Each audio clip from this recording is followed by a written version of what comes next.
Hello everyone, good evening. Welcome to sunshine tarot. ఇవాల్టి మన reading topic వచ్చేసి మీ లైఫ్లో నెక్స్ట్ 2 డేస్లో ఎలాంటి చేంజెస్ రాబోతున్నాయి అనేది ఈరోజు మన వీడియో టాపిక్ అండి. మీలో ఎవరైనా ఫస్ట్ టైం మన ఛానల్ని చూస్తుంటే సబ్స్క్రైబ్ చేసుకోండి. పక్కన ఉన్న బెల్ ఐకాన్ యాక్టివేట్ చేయడం వల్ల నేను నెక్స్ట్ టైం ఏ వీడియో అప్లోడ్ చేసినా మీకు నోటిఫికేషన్ వస్తుంది. ఓకే, నేను మళ్ళీ వీలైతే మండే వీడియో పోస్ట్ చేస్తాను, లేకపోతే ట్యూస్డే చేస్తాను. ఈవినింగ్ రీడింగ్ పోస్ట్ చేయడానికి నాకు కొంచెం కష్టంగా ఉంది. మార్నింగ్ అయితేనే నేను వీడియో పోస్ట్ చేయగలుగుతున్నాను. సో బోత్ అంటే కొంచెం బిజీ అయిపోతుంది. సో అర్థం చేసుకుంటారని అనుకుంటున్నాను.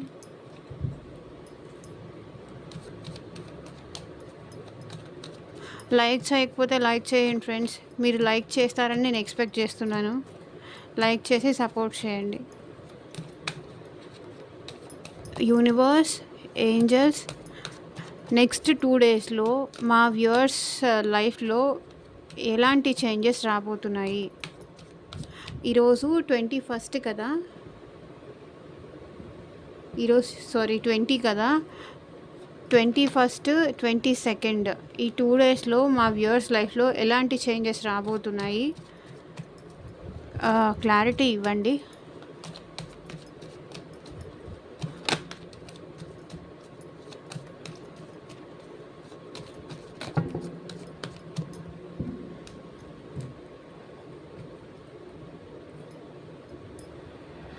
ఈ 2 డేస్లో మేజర్గా మీ లైఫ్లో ఏం చేంజెస్ జరగబోతున్నాయంటే, ఎటు తేల్చుకోలేని సిచ్యువేషన్. రెస్ట్ ఉంటారు, హీల్ అవ్వాలి, నేను చాలా అలసిపోయాను అని చెప్పేసి రిలాక్స్ అవ్వడానికి ఎక్కువ టైం స్పెండ్ చేస్తారండి. బికాజ్ మీ లైఫ్లో చాలా ఎక్కువ స్ట్రెస్ ఉంది, చాలా ఎక్కువ ఓవర్ థింకింగ్ ఉంది. సో ఈ స్ట్రెస్, ఈ ఇవన్నీ తగ్గాలి అంటే నేను ఎవరితో ఎక్కువ మాట్లాడను అని చెప్పేసి మిమ్మల్ని మీరు ఏంటంటే రెస్ట్ మోడ్లోకి వెళ్ళిపోతారు. నేను హీల్ అవ్వాలి, నాకు టైం కావాలి, నాకు స్పేస్ కావాలి. మీ లైఫ్లో చాలా ఓవర్ థింకింగ్ ఉంది. సో ఈ ఓవర్ థింకింగ్ నుంచి బయటికి రావడానికి, హీల్ అవ్వాలి అని చెప్పేసి రిలాక్స్ అవ్వడానికి ఈ 2 డేస్ మేబీ రెస్ట్ తీసుకుంటారు, ఆన్ బెడ్ ఉంటారు. సో రిలాక్సేషన్ ఎక్కువ కనిపిస్తుంది. రిలాక్స్ అవ్వడానికి ఈ 2 డేస్ ఎక్కువ స్పెండ్ చేస్తారని యూనివర్స్ చూపిస్తుంది. స్ట్రక్నెస్ ఉంది మీ లైఫ్లో, అంటే ఎటు తేల్చుకోలేని సిచ్యువేషన్ కానీ ఇలాంటిది ఏదో మీ లైఫ్లో ఉంది. ఈ స్ట్రక్నెస్ ఎందుకు ఉంది, క్లారిటీ ఇవ్వండి. సో మీరు కొంతవరకు ఏంటంటే బౌండరీస్ గీసుకొని కూర్చున్నారు. సో అలా ఉండొద్దు, ఇలా ఉండొద్దు, ఎవరిని నా లైఫ్లోకి ఎలో చేయొద్దు, అంటే కొన్ని షరతులు అనేవి మీకు మీరు పెట్టుకున్నారు. ఈ షరతులు మీకు మీరు పెట్టుకోవడం వల్ల మీలో స్ట్రక్నెస్ అనేది వచ్చేసింది. అంటే మీ బౌండరీస్ మీరు గీసుకొని కూర్చొని, దీని నుంచి నేను బయటికి రావద్దు అంటే ఈ 2 డేస్ మేబీ నేను రిలాక్స్ అవ్వాలి, నేను రెస్ట్ తీసుకోవాలి, ఎవరితో మాట్లాడను, ఎవరితో ఎక్కువ టైం స్పెండ్ చేయను, నాకంటూ నేను టైం కేటాయించుకుంటాను అని చెప్పేసి మీరు ఫీల్ అవుతారు ఈ 2 డేస్లో. కింగ్ ఆఫ్ కప్స్, చాలు సంపాదించింది ఎంత ఉంటే అంత నాకు చాలు అనే సాటిస్ఫాక్షన్కి మీరు వచ్చేస్తారు. మనీ పైన కూడా ఎక్కువ ఫోకస్ చేయరు, ఉన్న దాంట్లో సరిపెట్టుకోవడానికి ట్రై చేస్తారు. చూడండి, ఇక్కడ కూడా స్ట్రక్నెస్సే.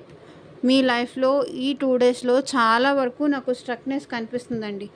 చాలా వరకు స్లో మూమెంట్, స్ట్రక్నెస్, ఆగిపోవడము, కొంతవరకు ఏ పనులు చేయకపోవడము, పనులన్నీ పెండింగ్ పెట్టడము, అండ్ మనీ రావాల్సింది ఏదో కూడా రాకుండా ఆగిపోతుంది. ఆ స్ట్రక్నెస్ కూడా, మనీకి సంబంధించి కూడా స్ట్రక్నెస్ కనిపిస్తుంది నాకు. ఓకే, ఒకవేళ మీరు ఏదన్నా లోన్కి కానీ లేకపోతే ఎవరికైనా ఇచ్చి దానికోసం వెయిట్ చేస్తున్నా సరే అది త్వరలో మీకు అందుతుంది అని నాకు ఇక్కడ కనిపిస్తుంది. Ace of wands, new beginnings అయితే ఉంది. బట్ స్ట్రక్నెస్ ఉన్నంతకాలం ఈ ఏస్ ఆఫ్ వాన్స్ అంటే మీరు ఎవరికైనా ఇచ్చి మనీ ఇచ్చేసి అది తిరిగి రావట్లేదు అని చెప్పేసి ఎదురు చూస్తూ ఉంటే కనుక వాళ్ళ నుంచి మీకు కొంతవరకు కమ్యూనికేషన్ అయితే వచ్చే ఛాన్స్ ఉంది. అండ్ కొంతమంది అయితే రావాల్సిన మనీ కూడా రిసీవ్ చేసుకుంటారు.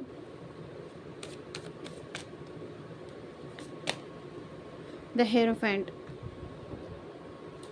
సో, మ్యారేజ్‌కి సంబంధించి ఏవన్నా ఈవెంట్స్‌కి వెళ్ళడం గానీ, పెళ్ళికి సంబంధించిన మాటలేవైనా మాట్లాడడం గానీ, లేకపోతే ఒక స్పిరిచ్యువల్ పర్సన్‌ని మీట్ అవ్వడం గానీ, ఒక గురువుని దగ్గరికెళ్ళడం గానీ, లేకపోతే ఒక పూజారి దగ్గరికెళ్ళడం గానీ, ఒక లాయర్ దగ్గరికి వెళ్ళడం గానీ, సో, ఈ దేనికి సంబంధించి ఏమన్నా కోర్ట్‌కి సంబంధించిన విషయాలు గానీ, లేకపోతే పూజారి దగ్గరికెళ్ళడం గానీ, పెళ్ళికి సంబంధించిన విషయాలు మాట్లాడడానికి వెళ్ళడం గానీ, లేకపోతే మ్యారేజ్ మ్యాటర్స్ నాకెక్కువ కనిపిస్తుందండి. మేబీ మీకు కానీ, లేకపోతే మీ పిల్లలకి కానీ, ఎవరికో ఒకరికి మ్యారేజ్ ఈ 2 డేస్‌లో మీరు అక్కడి దాకా వచ్చి ఆగిపోయిందా మీకు మ్యారేజ్?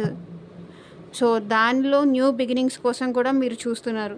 వెయిట్ చేస్తున్నారు. Hierophant card. సో, మీ పిల్లలకైనా అయ్యుండొచ్చు. లేతే మ్యారేజ్ ఫంక్షన్స్‌కి ఏదైనా ఎళ్ళాలి అని కూడా అయ్యుండొచ్చు. ఫంక్షన్‌కెళ్ళాలి, లేకపోతే ఇంట్లో వాళ్ళు ఒప్పుకోవట్లేదు, లేకపోతే హస్బెండ్ ఒప్పుకోవట్లేదు, వైఫ్ ఒప్పుకోవట్లేదు, వాళ్ళని యాక్సెప్ట్ చేసి ఎలాగైనా మ్యారేజ్‌కెళ్ళాలి. ఏదో ఫంక్షన్స్‌కి అటెండ్ అవుతున్నారు. లేకపోతే ఇంకొంతమంది ఏంటంటే కోర్ట్‌కి సంబంధించిన వాళ్ళ లాయర్స్‌తో కానీ, పెద్దలతో కానీ, గురువులతో కానీ ఇలాంటి వాళ్ళతో కూడా మీట్ అయ్యే ఛాన్సెస్ ఉంది. So, 7 of pentacles. మీకేదో రావాల్సిన ఇన్కమ్ కోసం చాలా వెయిట్ చేస్తున్నారండి. దేనిలోనో మీరు ఇన్వెస్ట్ చేశారు. లైక్ స్టాక్ మార్కెట్ కానీ, ఇంకెక్కడైనా ఈజీ మనీ ఉంటాయి కదా! లేతే ఫ్రెండ్స్‌కి ఇచ్చేసి వాళ్ళు మళ్ళీ రిటర్న్ ఇవ్వట్లేదా? సో, ఏదో మీకు మనీ రావాల్సింది ఉంది రిటర్న్. సో, ఆ రిటర్న్ ఎప్పుడొస్తుంది? రిటర్న్స్ ఎప్పుడొస్తాయి? అనేది మీరు ఈ 2 డేస్‌లో చాలా ఎక్కువ చూస్తారు. అండ్ సెలబ్రేషన్స్ కూడా చేసుకుంటారండి. సెలబ్రేషన్ మోడ్‌లో కూడా ఉంటారు. ఇంకొంతమంది ఏంటంటే ఫ్రెండ్స్‌తో కానీ, ఫ్యామిలీస్‌తో కానీ, లేకపోతే కిటీ పార్టీస్ కానీ, గెట్ టుగెదర్ ఫంక్షన్స్ కానీ. సో, ఇక్కడ మ్యారేజ్ కూడా ఆల్రెడీ చెప్పాను కదా! ఫంక్షన్ ఇది కూడా. సో, మ్యారేజ్ కానీ, ఫంక్షన్ కానీ, ఇంటికి చుట్టాలు రావడం కానీ, రిలేటివ్స్ రావడం కానీ, ఇంకేదన్నా సమ్ సార్ట్ ఆఫ్ సెలబ్రేషన్స్ అయితే మీ లైఫ్‌లో ఈ 2 డేస్‌లో రాబోతున్నాయి. మీరు వేరే వాళ్ళ ఇంటికెళ్ళడం కానీ, వాళ్ళు మీ ఇంటికి రావడం కానీ ఇలా. సో, ఎవరో న్యూ పర్సన్స్‌ని అయితే మీరు మీట్ అవుతారా? వాళ్ళు మీట్ అవుతారా? ఏదో ఉంది. బట్ మీటింగ్ అయితే డెఫినెట్‌గా ఉంది. So, 8 of wands. అండ్ మీకు పాస్ట్‌లో దూరమైన పర్సన్‌తో కూడా మంచిగా మాట్లాడాలి. కాలేజ్ ఫ్రెండ్స్‌తో కానీ, ఎవరితోనో రీయూనియన్ అవుతారు. ఓకే. వాళ్ళతో మంచి లవబుల్‌గా పాత ముచ్చట్లు ఉంటాయి కదా! పాస్ట్ పర్సన్ మీ లైఫ్‌లోకి వస్తే, అరే! అప్పుడు అలా కదా! ఇప్పుడు ఎలా కదా! అని చిట్ చాట్ ఉంటుంది కదా! సో, అలాంటిది కూడా ఏదో చేస్తారు. అండ్ హార్డ్ వర్క్ కూడా ఎక్కువ చేస్తారండి ఈ 2 డేస్‌లో మీరు. కొంతవరకు ఏంటంటే ఎక్కువ కష్టపడ్డము. బికాస్ మనీకి నాకు తెలిసి మీకు చాలా కష్టం ఉంది. సో, మనీ సంపాదించాలి, ఎక్స్ట్రా స్కిల్స్ నేర్చుకోవాలి. కంప్యూటర్ కానీ, లేకపోతే మెషిన్ కానీ, ఎంబ్రాయిడరీ కానీ, లేదంటే ఏదైనా కొత్త కొత్త స్కిల్స్ నేర్చుకుంటూ, సో, మిమ్మల్ని మీరు డెవలప్ చేసుకుంటూ, వీలైనంత ఎక్కువ టైం రెస్ట్ తీసుకుంటూ ఇలా ఉండబోతోంది మీకు నెక్స్ట్ 2 డేస్‌లో. సో, అంతా పాజిటివ్‌గానే ఉంది. ఎక్కడా లేదు. బట్ కొంతవరకు ఏంటంటే బౌండరీస్‌లో ఉంటున్నారు. ఇలా బౌండరీస్‌లో ఉంటే గనక కొంతవరకు బెస్టే. అండ్ ఇలా బౌండరీస్‌లో ఉండడం వల్ల కూడా ఇంకొంతమందికి ఏంటంటే అది నెగెటివ్‌గా కూడా పోర్ట్రే అవుతుంది. అంటే మేమే వెర్రి వాళ్ళమా, మేమే పిచ్చి వాళ్ళమా, మీకోసం వెయిట్ చేస్తూ ఉండడానికి అనే నెగెటివ్ మైండ్ సెట్ కూడా వెళ్ళిపోతుంది. సో, కాబట్టి జాగ్రత్త పడండి. సో, ఏంజెల్స్ మీకు ఇచ్చే గైడెన్స్ ఏంటి చూద్దాము. ఏంజెల్స్ ఎవరిని ఎక్కడ పెట్టాలో అక్కడ పెట్టడం కానీ, ఎవరితో ఎంతవరకు మాట్లాడాలి, ఎవరితో మాట్లాడొద్దు. అంటే ఇప్పటిదాకా మీరు బౌండరీస్ గీసుకోకుండా, అంటే ఎవరినైనా వచ్చి ఏమన్నా అన్నా కూడా పోనీలే, పర్లేదులే, మనవాళ్లే కదా అన్నట్టు లైట్ తీసుకుంటూ ఉండేవాళ్ళు. బట్ ఇప్పుడు అలా కాదు. ఇప్పుడు ఆచితూచి స్టెప్ వెయ్యాలి అని అనుకుంటున్నారు. సో, ఇక్కడ మీరేంటంటే ఇంకేదన్నా న్యూ ఐటమ్స్ కూడా పర్చేస్ చేసే ఛాన్స్ ఉందండి. మర్చిపోయాను. ఎటైనా షాపింగ్స్‌కెళ్ళడం కానీ, న్యూ థింగ్స్ లాంటివి ఏమైనా పర్చేస్ చేయడం కానీ, లైక్ ఎలక్ట్రానిక్స్ ఐటమ్స్ కానీ, ఇంకేదైనా ఐటమ్స్ కానీ, గిఫ్ట్స్ కానీ ఇలాంటివి పర్చేస్ చేసే ఛాన్సెస్ కూడా ఉంది.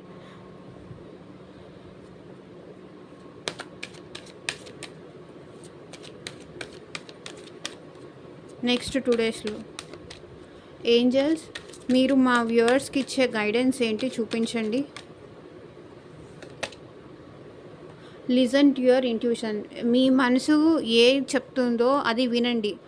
అంటే మీ మైండ్ చెప్పిందా లేకపోతే మీ హార్ట్ చెప్పిందా వినకండి. మీకు ఈ పర్సన్ కరెక్టా అని మీకు అనిపిస్తే అది చేయండి. ఈ విషయంలో నేను ఒక యాక్షన్ తీసుకోవడం కరెక్టా అని మీకు అనిపిస్తే అది చేయండి. మీ మైండ్ కనిపించింది కాదు, మీకు ఇంట్యూటివ్గా మీకు తెలిసిపోతుంది ఏది కరెక్ట్, ఎంతవరకు కరెక్ట్ అనేది మీకు తెలుస్తుంది కదా. ఏ పర్సన్కి లేకపోతే ఎంత ఇంపార్టెన్స్ ఇవ్వాలి, ఏ వస్తువుకి ఎంత మనీ పెట్టాలి, ఏ విషయంలో ఎవరితో ఎలా మాట్లాడాలి అనే విషయము మీకు తెలిసిపోతుంది. కాబట్టి మీ ఇంట్యూషన్ని ఓవర్గా రియాక్ట్ అవ్వకుండా మీ ఇంట్యూషన్ని వాడి ముందుకెళ్ళండి. Choose a new direction. ఒకవేళ ఈ స్ట్రక్నెస్, ఈ బౌండరీస్ కరెక్ట్ అనిపిస్తే చెయ్యండి. లేకపోతే ఒకవేళ ఈ బౌండరీస్ కరెక్ట్ కాదు, కొంచెం ఏమన్నా చేంజెస్ చేసుకోవాలి అనుకున్నా కూడా చేసుకొని ఈ స్ట్రక్నెస్ నుంచి బయటికి రావాలి అనుకున్నా కూడా రావచ్చు. న్యూ వే, ఇంకేదన్నా బెటర్ ఆప్షన్ ఏదన్నా ఉంటుందేమో ఇంతకన్నా చూసుకోండి.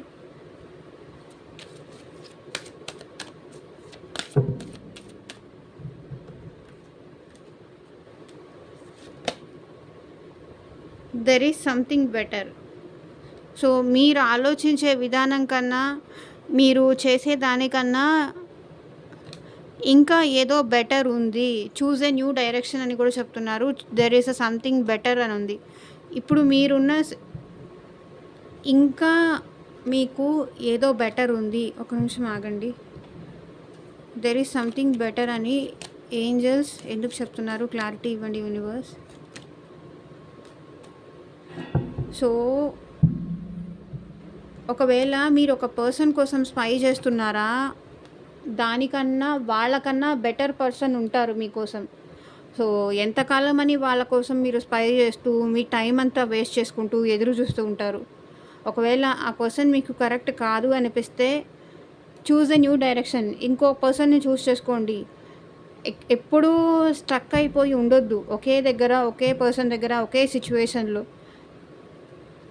మనం ఒక పర్సన్ అనుకుంటాము మన లైఫ్లో కావాలని, మన లైఫ్లో వీళ్ళు ఉంటే బాగుంటుంది, వీళ్ళతో ఫ్రెండ్షిప్ ఉంటే బెటర్ అనిపిస్తుంది, వీళ్ళు మన లైఫ్లో ఉంటే మన లైఫ్ హ్యాపీగా ఉంటుందని మనకు అనిపిస్తుంది. కానీ అన్ని సందర్భాల్లో మనకు అనిపించినవన్నీ కరెక్ట్ అవ్వాలి అని లేదు, రాంగ్ అవ్వాలి అని లేదు. కాబట్టి ఒకవేళ రాంగ్ అని మీకు ఎక్కడైనా ఇంట్యూషన్లో అనిపిస్తే ఇంక వాళ్ళని వదిలేసి న్యూ డైరెక్షన్ మీరు చూస్ చేసుకోండి. న్యూ వేలో ఇంకో పర్సన్ని అప్రోచ్ అవ్వండి. ఓకే. లేకపోతే ఈ పర్సన్కి మీకు గొడవలు అయ్యాయి, మీ కారణం లేకుండా వాళ్ళ వల్ల మీరు మాటలు పడుతున్నారంటే ఇంకా ఆ విషయాన్ని అక్కడితో వదిలేసి ఇంకా వేరే ఏదన్నా చూడండి. వేరే ఇంకేదో దేనిలో హ్యాపీనెస్ ఉంటుందో దానికోసం చూడండి. There is something better. వెతకండి, స్పై చేయండి. ఇంకా మీకోసం ఇంకా చాలా బెటర్ థింగ్స్ ఉన్నాయి. ఇదే ఉందేమో, ఇంతకన్నా నా లైఫ్కి ఏం లేదేమో అన్నట్టు అనుకోవాల్సిన అవసరం లేదు. ఆపర్చునిటీస్, అదే చెప్తున్నాను కదా. ఒకవేళ మీరు జాబ్ కోసం వెతుకుతున్నారా, చూజ్ ఎ న్యూ డైరెక్షన్.